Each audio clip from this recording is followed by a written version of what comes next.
अरे पूनम, तुम कब आई? और अब तुम्हारे बाबूजी की तबीयत कैसी है? जी, आप मुझे एक बात बताओ। क्या पूरी जिंदगी यहाँ बिताने के बाद भी ससुराल में मेरा इतना भी हक नहीं कि मैं अपने पिता को यहाँ रख सकूं, हर उनकी सेवा कर सकूं? अरे क्या हुआ बाबूजी को? तुम ये क्या कह रही हो? मुझे कुछ भी समझ में नहीं आ रहा है। ऐसा क्या हो गया आज के दिन में जिसकी भनक मुझे नहीं है? आपको कैसे पता चलेगा जी? आप तो सुबह 8 बजे दुकान चले जाते हैं। दिन भर आपके पेट के पीछे क्या होता है आपको कैसे पता चलेगा? ऊपर से आपकी मम्मी जी कहाँ ये चाहती है कि उनका बेटा ससुराल के हाल समाचार जाने।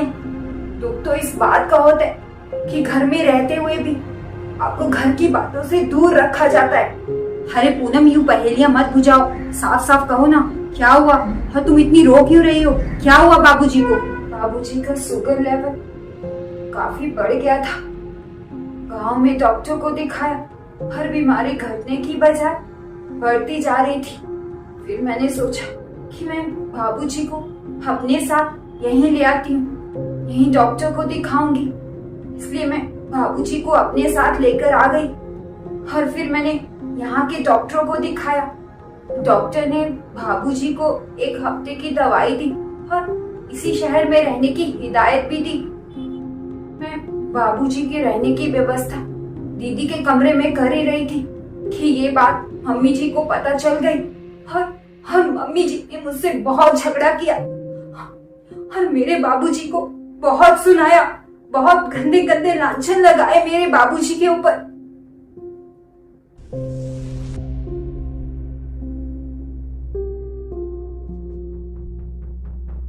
बाबूजी चलिए, आप कमरे में आराम कर लीजिए। बहू, तुम्हारी हिम्मत कैसे हुई मेरे इस घर में किसी को भी पनाह देने की? मैं इस घर की मालकिन हूँ और मेरी मर्जी के बगैर इस घर में कोई पनाह नहीं ले सकता। ऊपर से बहू के मायके वाले कतई नहीं।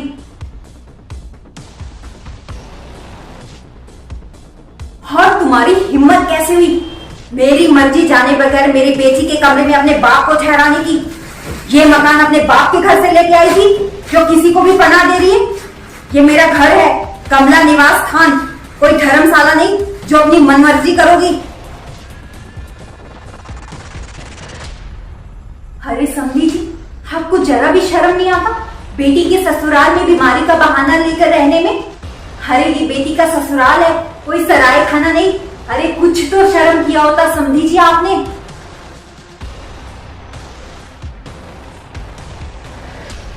बहू, तुम्हें इतनी चिंता है ना अपने बाबूजी की, तो अपने बाबूजी को होटल के कमरे में क्यों नहीं ठहराती? ये फ्री की खाने की आदत पड़ी है तुम्हारे बाबूजी को। जब देखो मुंह उठा के चले आते हैं बेटी के ससुराल में, शर्म भी नहीं आती तुम बुलाए भिखारी करके। अरे समझी जी, अब तो आपको इतना सुना दिया, अब तो यहाँ से चले जाइए। ये मेरा घर है, धर्मशाला नहीं।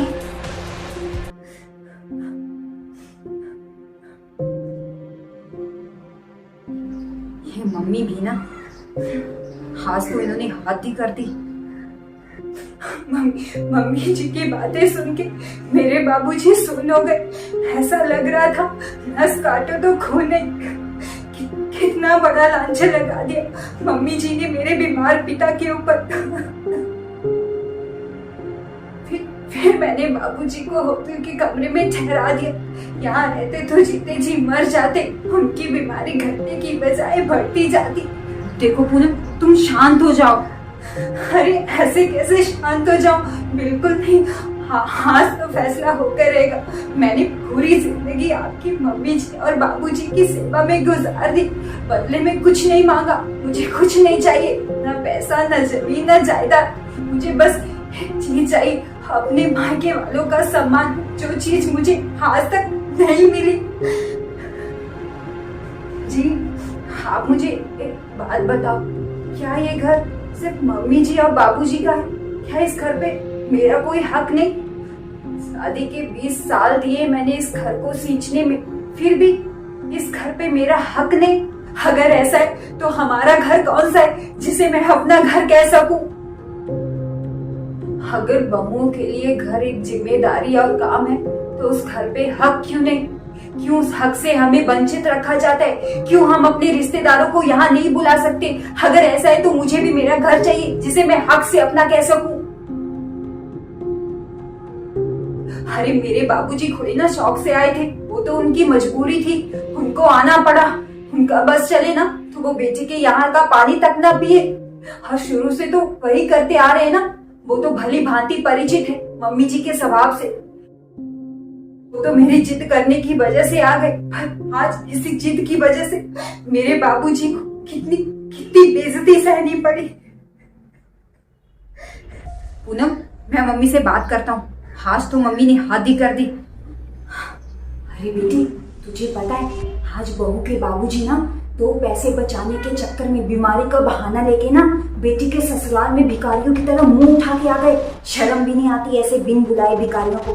मैंने तो आज उनको बहुत सुनाया, और इतना सुनाया कि अगली बार यहाँ आने से पहले ना 100 बार सोचेंगे बिन बुलाए भिखारी रहेंगे। माँ, आपको शर्म नहीं आती? एक बीमार पिता के बारे में ऐसा कहते हुए आप ऐसा कैसे कह सकते हैं, वो भी एक बीमार आदमी के लिए? बेटी चल, मैं तुम्हें बाद में फोन करती हूँ। हाँ छी माँ, मुझे तो शर्म आती है ऐसी घटिया सोच पे। अरे वो तो पूनम की जन्मदाता है, आपने कुछ तो लिहाज किया होता उनका। अरे माँ, वो अपनी मर्जी से थोड़ी ना यहाँ आए थे, वो तो पूनम लेकर आई थी। अगर वो यहाँ रुक भी जाते तो कौन सा अनर्थ हो जाता।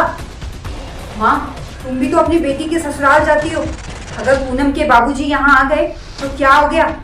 अगर बेटी के ससुराल में तुम्हारा भी यूं अपमान करते तो आपको कैसा लगता माँ? अरे माँ, कुछ तो रिश्तों का मान रखिए। अगर पूनम के बाबूजी यहाँ रुककर अपनी बीमारी का इलाज करवाते तो उसमें बुराई क्या थी?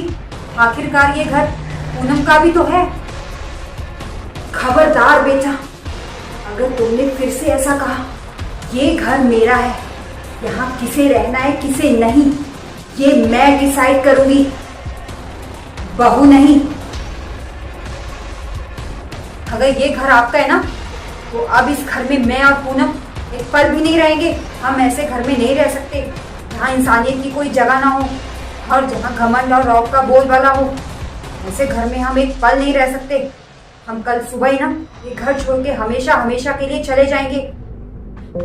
बेटा, इतनी सी बात के लिए अपनी माँ को छोड़ के चला जाएगा? अगर तू चला गया तो फिर मैं तेरे बिना कैसे रह पाऊंगी? मुझे माफ कर दे। तू चाहे तो अभी बहू के बाबूजी को यहीं बुला ले, मैं अपने हाथों से कमरा ठीक करके दूंगी। पर बेटा, मुझे छोड़ के जाने की बात मत कर। अपने पे आई तो बात समझ में आई मम्मी जी।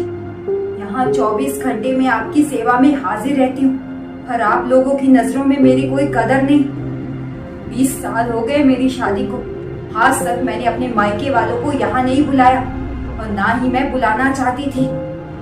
मैं ना भली भांति परिचित हूँ आपके नेचर से, पर आज तो आपने हद ही पार कर दी। मेरे बीमार पिता की आंखों में आंसू दे गई। क्या गलती थी उनकी? एक ही गलती थी कि वो बेटी के बाप है और बेटी के यहाँ रुकने आ गए, है ना? यही मेरे बाबूजी की सबसे बड़ी गलती थी। और मम्मी जी, आप भी मेरी बात एक कान खोल के सुन लीजिए। आज के बाद मुझसे कोई उम्मीद मत पालिएगा। जो आज आपने किया है उसके लिए मैं आपको कभी माफ नहीं कर पाऊंगी। पूनम, चलो हम सुबह ये घर छोड़ के चले जाएंगे। बहू, मुझे माफ कर दे बेटा। मुझसे बहुत बड़ी गलती हो गई। मुझे बहू के बाबूजी के पास जाना होगा और अपने किए पे माफी मांगनी पड़ेगी। नहीं तो मैं अपने इकलौते बेटे को हमेशा हमेशा के लिए खो दूंगी। नहीं।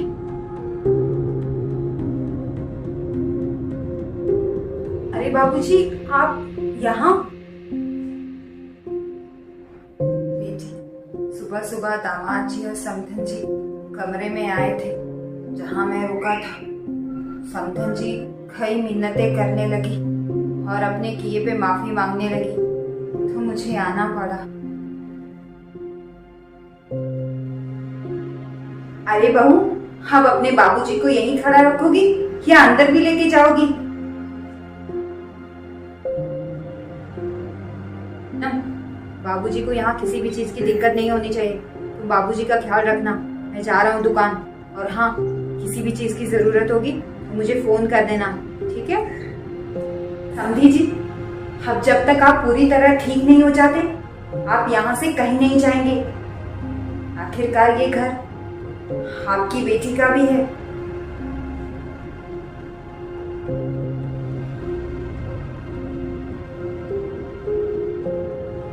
चलिए बाबूजी, आप आराम कर लीजिए।